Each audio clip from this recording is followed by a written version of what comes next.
Hello everybody, welcome to my channel. Then this day I went back to a favorite little antique shop. I had been here recently and I happened to forget an item that I had purchased there. So I decided to go back, and while I was there I had another look around.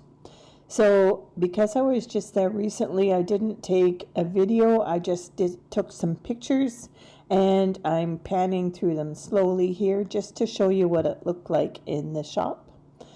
And then when I got home, I just filmed a little haul for you of the items that I had picked up.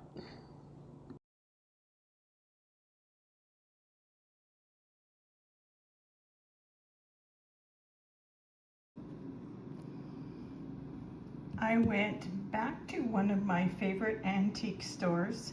I was just here about 2 weeks ago, and when I got home I realized that I didn't have one of the items that I'd purchased.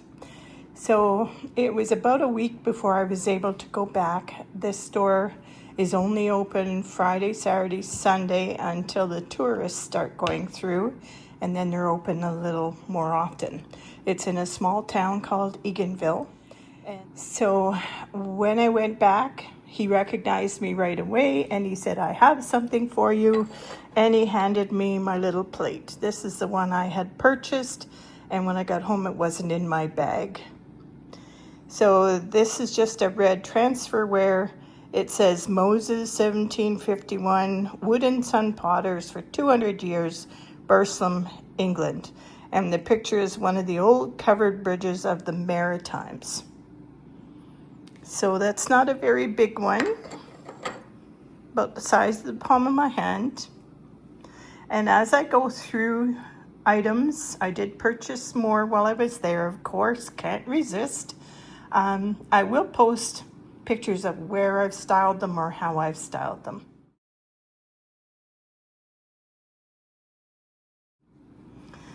So then I continued looking around and I found a few more things. One of them is this little flower shaker, original top. And on the bottom it says USA TIPP. USA. I'm not sure what company that is. Just a cute little milk glass flower shaker. Then I also got another one. It's plain, has a red top, and it just says on it, "Made in USA." So I have a collection of other ones similar to this, and as I said, I will insert a picture here of where I styled them.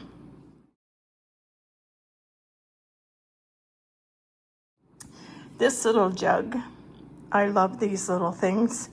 This one says John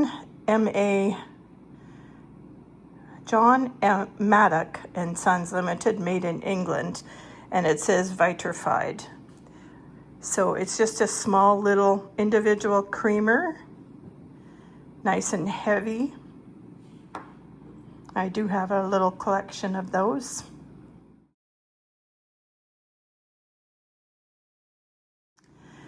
I looked at some jewelry that she had there. One of them I picked up was this beautiful green one. It's not signed or anything. It is obviously vintage. Apparently you can tell when everything is joined at the back. Oh, I'm sorry, it is signed. Right here, what does that say? Carousel? Never heard of that company before, but there you go, it is signed. And I picked up this because it's green and it can be styled throughout the year because my living room is green. It can be styled at Christmas and St. Patrick's Day, even for spring. So I like that. There's no stones or anything missing out of it. Then I picked up this little brooch. It's got a cinnamon colored stone. This brooch with the vintage lady inside, and this pair of clip-on earrings that are also cinnamon colored. No signature on these for sure. And I will insert a picture here of my tree that I made at Christmas time with cinnamon colored jewelry on it. These will be added to that tree.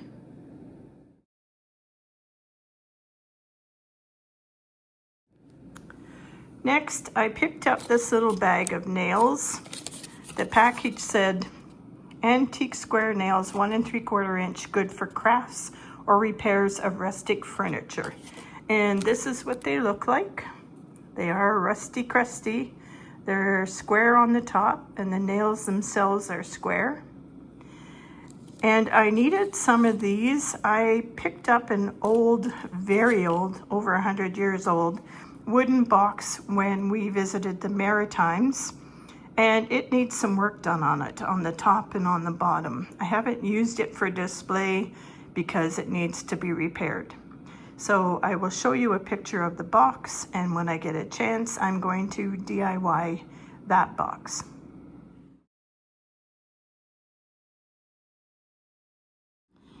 Next, I have a collection of beaded purses. I will show you them. So I picked up this one. It was a really good price. I think it was only $6. There's no signature on it anywhere, but it does say made in Japan inside. It's nice and clean, very heavy. The beads are obviously real. Has some tiny, tiny seed beads as well as these faux pearls. So I'm happy to add that to my collection.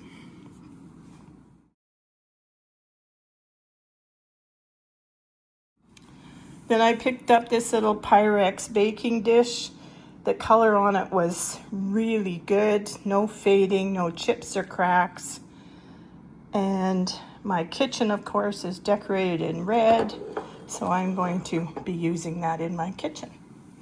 It's about the size of a half a loaf, I guess. I picked up these crystals.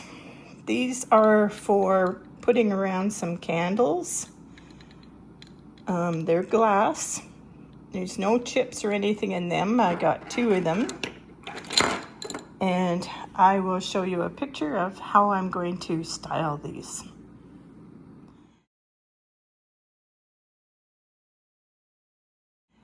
Then my favorite, I think, of the day is this platter, red transferware. Just gorgeous. And on the back, it says Matic Ultra Vitrified England, and a picture of a lion. It's quite thick and very heavy, and I will display this year round.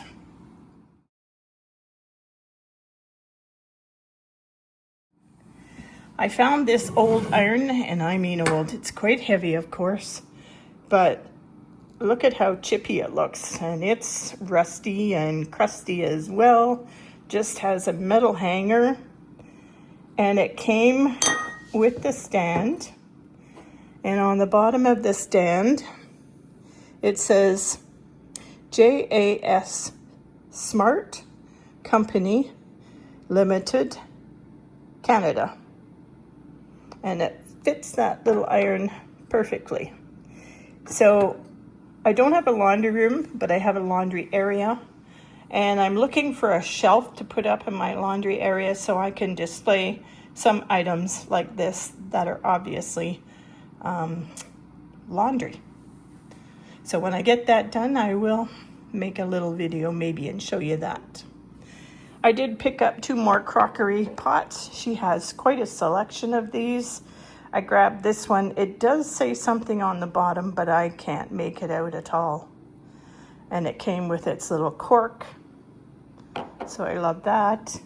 And then this one, very, very heavy.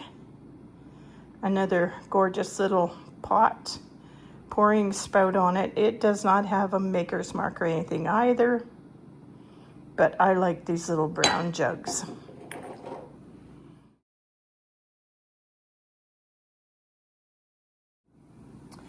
And then I picked up some linen. She had a really good price on all of this linen.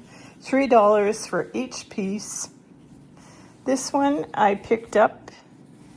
It's in French, but I just loved the graphics on it. They were so bright. Obviously, this is a tea towel, and obviously it's never been used. Still brand new. It's a picture of a woman making a pie, and I think it's a boy holding her apron strings, and he's trying to steal an apple by the look of it. Just gorgeous.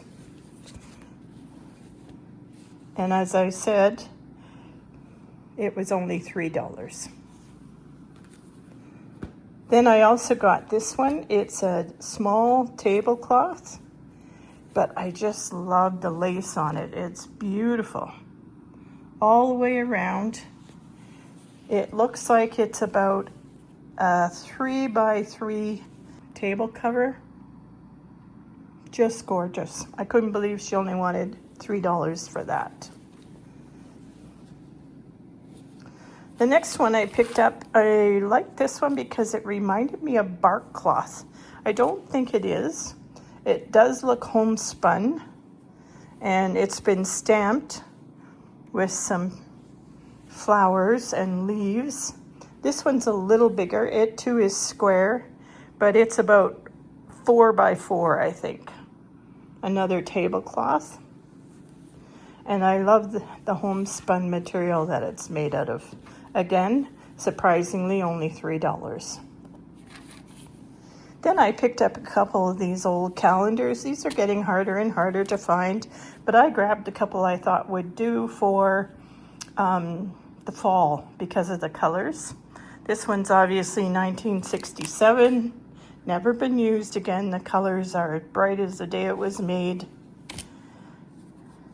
So that's that one. And then I also grabbed this one, which too looks like it could be for fall. It's 1976. And look at those vibrant colors. Just gorgeous. And that's it. That's what I picked up that day when I went back. And I could have kept on buying things, but as it was that day, I spent $85 when I went there, which was a little above my budget. So I won't be going back for a little while, but I just love going to this place. And if you're in the area and get a chance to check her out, do so. It's a great little antique shop.